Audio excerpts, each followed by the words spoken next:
Nosotros hemos estado ya en pláticas con el señor director de la Dirección General de Transporte, a quien le hemos solicitado que por favor nos sentemos a dialogar. De lo contrario, tendremos que unilateralmente subir los precios en las distintas tarifas, tanto en rutas cortas como en rutas largas a nivel nacional. El aumento sería entre 15 a 20% y se deriva de los constantes incrementos al precio del diésel y derivados. Los precios actuales no van a descender, sino que al contrario, van a aumentar los precios de los combustibles debido a efectos externos que nosotros los entendemos y comprendemos. Pero también necesitamos que las autoridades comprendan la situación nuestra. El próximo martes se contempló una reunión con autoridades de la DGT, por lo que se esperan acuerdos. De lo contrario, serán ajustes en el pasaje para rutas largas y cortas. Muy bien, comenzamos entonces con este tema porque se ha dado la situación en el que ya se empieza a ver un tema de aumento o variación en el precio de los combustibles, la situación económica que también pues ha estado bastante complicada y son algunos de los factores por los que se indica entonces que el precio del pasaje podría elevarse. Hemos visto, licenciado Clavería, que desde el inicio de la pandemia, de hecho, cuando se estaba presentando esta situación, la crisis que se empezaba a ver económica, el precio del pasaje fue de los primeros que empezaron a incrementarse y que de hecho no hemos visto que reduzcan el precio, es decir, vamos de alza en alza y los precios se van quedando ahí. ¿Eso es justo para los usuarios? Es decir, ¿hay una justificación también para poder iniciar con este aumento de precio del pasaje y que no hay control al respecto? Vea, yo creo que el incremento de los combustibles es una realidad. Y esto implica incremento de otros productos derivados del combustible. Por ejemplo, los aceites, por ejemplo, las llantas, por ejemplo, los repuestos, todo esto desde luego se incrementó. Yo lo siento cuando hago el servicio a mis carros, de mis hijas, etcétera. Yo creo que usted siente lo mismo, ese incremento. Ahora bien, se ha venido incrementando el pasaje constantemente desde la pandemia. Yo me recuerdo que el primer incremento fue del 50%, no, del 100%, por sobre la base de que solo podían cargar el 50% del pasaje. Y desde luego llenar todos los otros requisitos que se exigían. Posteriormente han habido nuevos incrementos. No sé cuánto es el incremento que se está pidiendo hoy, pero vuelvo a repetir lo mismo. La Dirección General del Transporte debe de hacer un análisis a fondo, pero objetivo, para beneficiar al trabajador, al pasajero que va de un departamento a otro, porque tampoco se trata simple y sencillamente que de un día para otro se disparen los precios y que la gente no tenga ni para pagar. Yo creo que es muy importante. Por eso es que la Dirección General de Transportes juega un papel determinante desde el inicio, Sandy, que no jugó. Porque los precios se incrementaron sin que no se tomara ni una sola medida. Y creo que en ese sentido hay que sentarse con los señores empresarios del transporte extraurbano para que efectivamente revisen eso. Posteriormente, la municipalidad lo tendrá que hacer con el transporte urbano. Y si no, buscar una alternativa para que el diésel pueda bajar. Porque el problema es el diésel. El incremento del diésel es lo que hace que se disparen los precios de todo. Así es.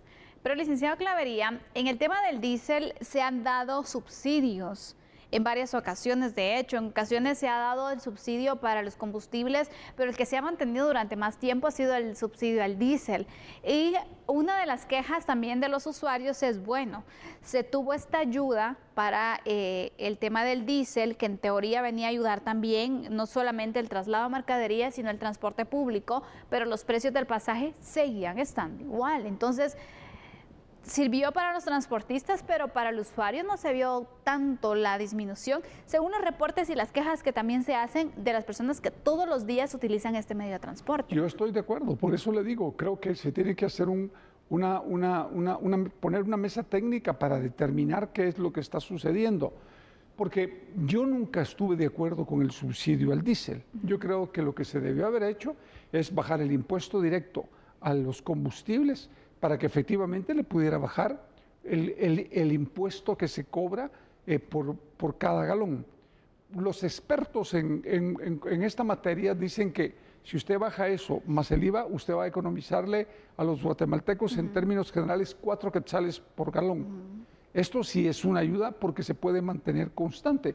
Y si no lo queremos hacer con todos los tipos de combustible distintos, hagámoslo con el diésel para beneficiar a las personas única y exclusivamente a los transportes pesados y a los transportes urbanos, no al resto.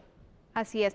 Licenciado Clavería, hablamos entonces del alza al pasaje, una situación que a muchos usuarios les ha tocado, ni siquiera les preguntan si están de acuerdo, es decir, o no lo pagan y bueno, no le doy el servicio, o sea, no hay alternativa. Pero imagínese usted, muchos son los usuarios que sí han tenido que ver cómo le hacen con su economía también para poder agregar este aumento en el precio del pasaje, lo pagan, pero a pesar que están pagando por ese servicio, también el trato no es digno, no. El servicio tampoco es óptimo. Entonces, ¿cómo queda el transporte público en nuestro país? De verdad es muy deficiente. Totalmente deficiente, no es que no es muy deficiente, es totalmente deficiente. Es más, ni seguros, en algunos casos ni seguros pagan. Y hay accidentes de tránsito y no hay quien responda por los muertos o por los heridos. Yo creo que todo eso es materia regulada en la ley de tránsito. Lo que sucede es que ni el Departamento de Tránsito ni la Dirección General de Transportes hacen la parte del trabajo que les corresponde, Sandy. Aquí el gran responsable es la Dirección General de Transporte y la Dirección de Tránsito de la Policía Nacional, quienes tienen que poner las condiciones para que estas líneas funcionen de otra manera. Le pongo un ejemplo, y de verdad se lo pongo porque yo lo he venido planteando desde hace mucho tiempo. Autorizan y autorizan y autorizan líneas porque se ha convertido en un negocio. Y el problema es que por eso es que hay tanta línea de vehículos que efectivamente hacen una competencia desleal en muchos de esos y después están reclamando mejoras para sus vehículos. Yo creo que hay que hacer una evaluación de qué líneas son las líneas serias, responsables, que cumplen con todos los requisitos que se necesitan y sobre esa base plantear si hay un incremento, que también el Ejecutivo revise cómo hacemos. Si bajamos esos impuestos que ya les señalé a los guatemaltecos, o subsidiamos el diésel única y exclusivamente para el transporte pesado y para los buses urbanos y extraurbanos. Exactamente. Vamos a ir con unos datos porque también es importante poderles mostrar cierta información sobre este tema que es preocupante, la verdad, porque el transporte público, pues lejos de irse mejorando, cada vez está peor. Sí. Y es que con los datos que tenemos para ustedes, pues le indicamos que el transporte público, de hecho, siempre ha sido uno de los temas más polémicos en Guatemala. Además, se debe tomar en cuenta que el precio que actualmente se paga en el transporte público ha sufrido únicamente aumentos desde que se reactivó tras la llegada de la pandemia. El aumento podría ser extensivo a los taxis, mototaxis y tuk-tuks, lo cual verdaderamente vendría a afectar la débil y frágil economía de los hogares guatemaltecos. Y siguiendo con la información complementaria, en un principio los transportistas justificaron este incremento al valor del pasaje en el pago de la extorsión, el costo del combustible y el costo también de los insumos. Esa fue la justificación. En teoría, el transporte público debía mantener medidas básicas como el distanciamiento social, el uso de la mascarilla y el gel antibacterial, medidas que fueron y son inexistentes en muchos casos. Y a esto voy. Se habla entonces, bueno, vamos a aumentar al 100% el precio del pasaje. De hecho, hubo controversia al respecto porque se decía que no estaba autorizado. Aún así, ellos lo autorizaron porque de verdad en este tema se ha tenido la situación en el que aunque las autoridades digan no hay justificación y no se le tiene que subir el precio, bueno, hacen lo que quieran porque no tienen al final quien los controle, quien los sancione, quien esté detrás del transporte público. Entonces lo aumentaron. Y fue porque supuestamente tenían que tener entonces un aforo, que era la mitad del número de pasajeros que normalmente lo hacían. Cobraron el doble para justificar entonces el otro 50% porque no les alcanzaba. ¿Cuántas veces vimos en pandemia que los buses seguían llenos? No estaban cumpliendo y aún así estaban cobrando el doble del pasaje, entonces. Yo estoy de acuerdo con usted. Fueron muy raras las líneas que cumplieron con ese 50% del abordaje de pasajeros.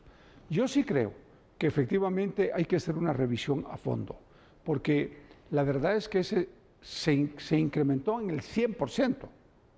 Eso implica que ellos pues tuvieron los recursos suficientes a través del pasaje para cubrir todas esas necesidades que decían ellos que no podían llenar.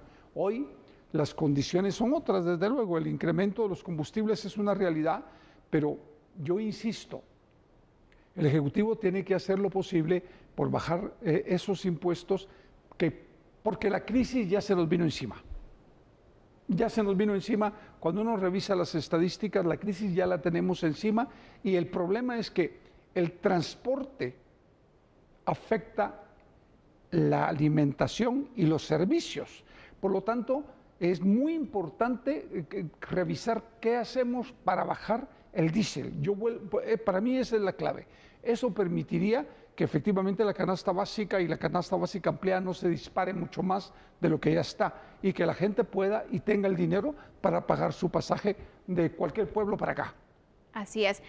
El transporte público sigue siendo una deuda pendiente de resolverse en nuestro país y esperamos que en algún momento los usuarios tengan un transporte digno para poderse trasladar, porque es por necesidad que se utiliza.